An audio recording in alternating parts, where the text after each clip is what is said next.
Tensions are rising, deals are being struck, and decisions made today could reshape tomorrow's world. From explosive debates over censorship and free speech, to billion-dollar moves in nuclear energy, to life and death calls for peace in war-torn regions, this is not just another day in global politics. This is a moment that demands attention, demands action, and demands you stay informed. So buckle up, because what you're about to hear will impact everything from your wallet to your freedoms, and maybe even the future of peace itself. Main script: calls for an immediate ceasefire in Gaza are growing louder as humanitarian needs spiral into crisis mode. Leaders are urgently pushing for aid to reach those suffering, stressing that help must arrive at volume, at speed.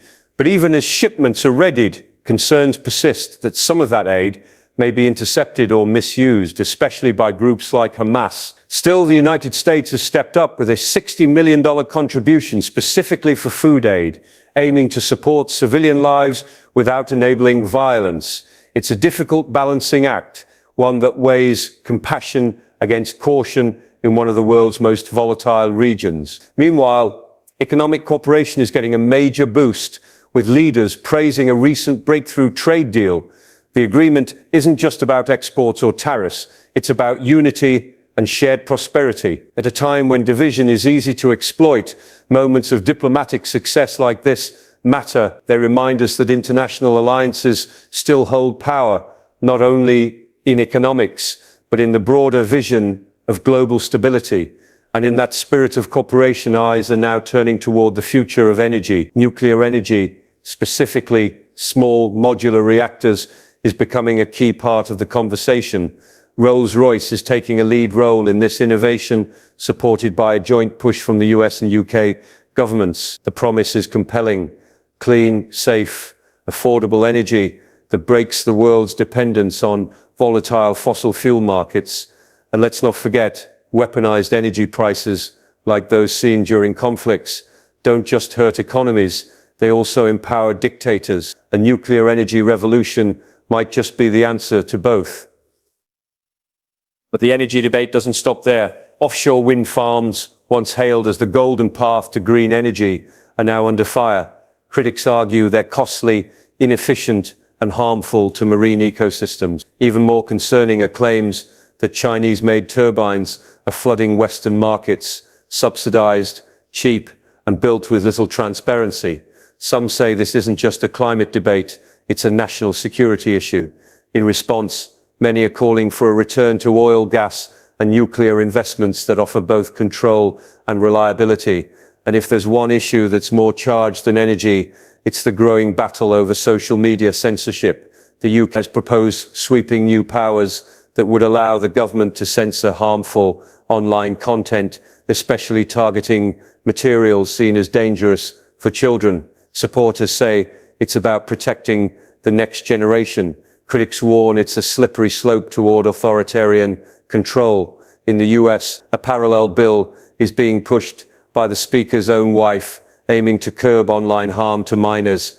But again, the debate splits sharply. When does protection become suppression? And who gets to decide what's harmful?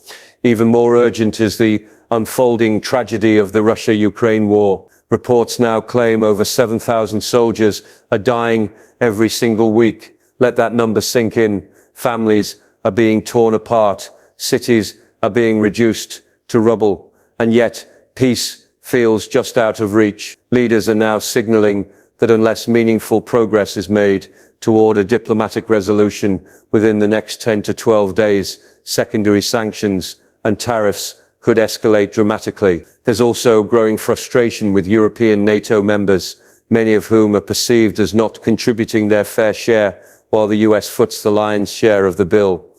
The message is simple: peace must be prioritized, and everyone must pull their weight. Turning to immigration, the UK is intensifying its crackdown on illegal migration, with over 35,000 removals already on the books. Officials are now calling for even stronger enforcement measures and deeper cooperation with European allies to stem the tide. It's a polarizing issue, as always, balancing national security, economic need, and human dignity.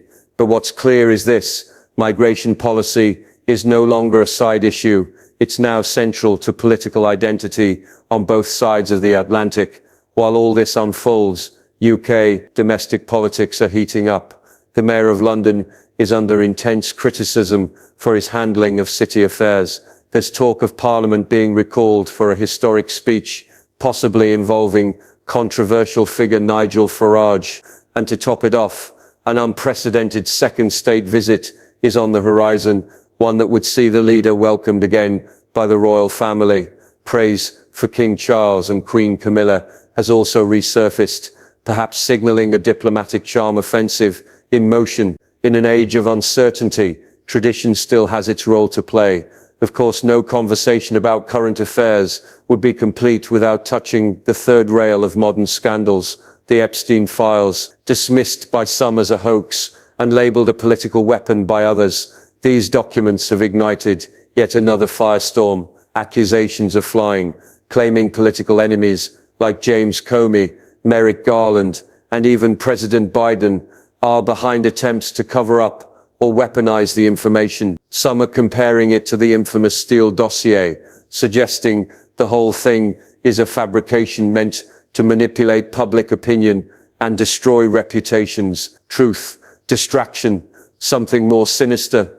No one can say for sure, but the political damage is already being done. And finally, in a surprising twist of levity, the English Lionesses scored a major victory in women's soccer, bringing a brief but welcome moment of national pride. At the same time, attention is being drawn to major investments in Scotland, including a new golf course that promises jobs and tourism revenue. While it may seem small next to war and global policy, these moments matter. They remind us that life goes on, that wins still happen, and that hope can be found in the most unexpected places. And speaking of wins, economic optimism is being fueled by new promises of tax cuts aimed at spurring growth. Supporters argue this is exactly what businesses and workers need to regain momentum in a shaky global economy. Critics caution that without fiscal discipline, these moves could backfire. But for now, the narrative is clear. Cut taxes, grow the economy,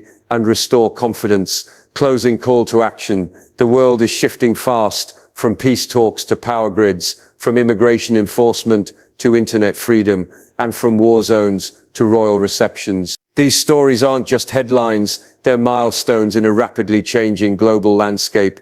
So if you found this breakdown insightful, if you believe staying informed is your responsibility in a world that demands action, then don't scroll away. Hit that like button, share this video with someone who needs to know what's really happening, and subscribe for more updates that cut through the noise and get straight to the point.